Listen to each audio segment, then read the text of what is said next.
हर रोज एक नई कहानी देखने के लिए चैनल को सब्सक्राइब करें और बेल आइकन दबाना ना भूलें। कंचन की शादी को अभी ज्यादा समय हुआ भी नहीं था कि उसके पति की एक कार एक्सीडेंट में डेथ हो जाती है। कंचन अपने पति के जाने से बहुत उदास रहने लगी थी, मानो जैसे कंचन की पूरी जिंदगी ही रुक गई हो। लेकिन इतना कुछ हो जाने के बाद भी कंचन खुद को संभालकर परिवार में वापस से घुलने मिलने की कोशिश करने लगती है। ऐसे ही कंचन तैयार होकर गहने पहनकर रसोई में काम कर रही थी कि तभी वहाँ उसकी सास अंजना आती है और अपनी बहू को इतना तैयार देखकर अंजना कहती है, बहू इतना तैयार किस खुशी में हो रखी है तू? तुझे पता है ना तू एक विधवा है और विधवा औरतों को इतना तैयार होना, गहने पहनना शोभा नहीं देता। फिर तूने क्यों पहने? माँ जी मुझे पता है उनके जाने के बाद ये सब मेरे कुछ काम के नहीं है, लेकिन माँ जी अगर मैं अपनी जिंदगी में खुश रहने की कोशिश करूँगी तो उन्हें ही सबसे ज्यादा खुशी होगी ना इस बात से। बहू तू अपने मरे हुए पति का नाम लेकर गहनों का शौक पूरा मत कर। इतना बोलकर कंचन अपने कमरे की तरफ जा ही रही थी कि तभी बीच में उसका देवर अमन आ जाता है और सारी बात सुनने के बाद कंचन का देवर अमन कहता है, माँ भाभी को गहने पहनने से क्यों रोक रही हैं? भैया हम सबको छोड़कर गए हैं तो फिर बदलाव अकेले भाभी की ही जिंदगी में क्यों आना चाहिए? अब तू अपनी भाभी का हिमायती बनकर मेरे आगे जुबान लड़ा रहा है। अरे तेरी विधवा भाभी गहने पहनेगी तो लोग क्या कहेंगे हमें कि पति के जाने पर भी इससे रुका नहीं गया कुछ समय। माँ आप आज के समय में भी इतनी पुरानी सोच रखती हो, ये मुझे नहीं पता था। बेटा जमाना आज का नया या पुराना हो, लेकिन औरतों पर ये सब रोक टोक हमेशा ही होती है। जा बहू तू जाकर ये सारे गहने उतार दे। तूने ये सब पहना है, ये देख देख कर खून जल रहा है मेरा। तो ठीक है माँ, अब तो आप अपना ही खून जलाओ क्योंकि भाभी तो ये सब गहने नहीं उतारने वाली। देवर जी आप माँ जी से क्यों बहस कर रहे हो? छोटी सी ही तो बात है। भाभी आपको मेरी कसम है, आज आप माँ की एक बात नहीं सुनोगी, आज आप मेरी ही सुनोगी बस। तुझे अपनी भाभी को कसम देने की कोई जरूरत नहीं थी, वो तो वैसे ही यही चाहती थी कि उसकी तरफ से कोई बोले। हाँ भाभी की तरफ से मुझे ही नहीं बल्कि आपको भी बोलना चाहिए था, लेकिन आपको तो भाभी को ताने ही देने हैं ना। लेकिन मैं गलत भी तो नहीं बोल रही हूँ ना, ये सब विधवा को शोभा नहीं देता। कोई बात नहीं माँ, भाभी तो गहने जरूर पहनेंगी, मैं भी देखता हूँ उन्हें कौन रोकता है गहने पहनने से। अमन अपनी भाभी को माँ की तरह मानता था और अपनी भाभी का हर छोटी बड़ी बात में साथ देता था। कंचन के पति के जाने के बाद अमन ने अपनी भाभी को कभी अकेला नहीं छोड़ा था।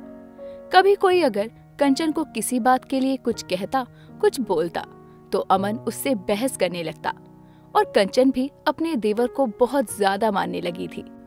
ऐसा ही कई दिनों तक चलता है। कुछ दिनों बाद अंजना प्रीति नाम की एक लड़की से अमन की शादी करवाती है और अमन का घर बस जाता है। लेकिन अमन तब भी अपनी भाभी की सारी बात मानता था। ऐसे ही एक दिन अमन अपनी माँ, भाभी और पत्नी तीनों के लिए एक एक हार लेकर आता है और सबको बुलाकर देता है। अमन अपनी भाभी के लिए भी गहने लाया है। ये देखकर प्रीति कहती है, अमन जी आप जेठानी जी के लिए हार क्यों ले आए हैं? वो तो विधवा है ना, उन्हें क्या जरूरत गहनों की? नहीं प्रीति, वो विधवा है तो क्या हुआ, उनका भी तो मन होता होगा ना गहने पहनने का, तो मैं उनके लिए भी लेकर आया हूँ। और तुम भाभी के गहने क्यों देख रही हो? अपना हार देखो ना कितना सुंदर है। लेकिन देवर जी सच में इसकी कोई जरूरत नहीं थी, मेरे पास पहले से ही इतने सारे गहने हैं। देखा आपने, भाभी को तो जरूरत भी नहीं है, लेकिन आप फिर भी उनके लिए गहने ले आए। बहू ये कोई पहली बार थोड़ी ना है, ये इसकी विधवा भाभी है ना। अमन अपनी भाभी की हर छोटी बड़ी इच्छा पूरी करता है और ये अमन से बोलकर अपनी सारी बातें मनवा लेती है। माँ जी आप ऐसा क्यों बोल रही हैं? मैंने तो आज तक कोई भी बात मानने को बोला ही नहीं है, लेकिन आप फिर भी बोल रही हैं। देवर जी आप खुद ही बताओ ना माँ जी को।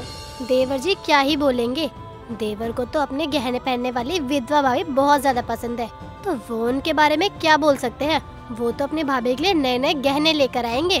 बस करो आप लोग, ये सब क्या बोले जा रही हो? अरे भाभी विधवा है तो क्या उनकी गलती है?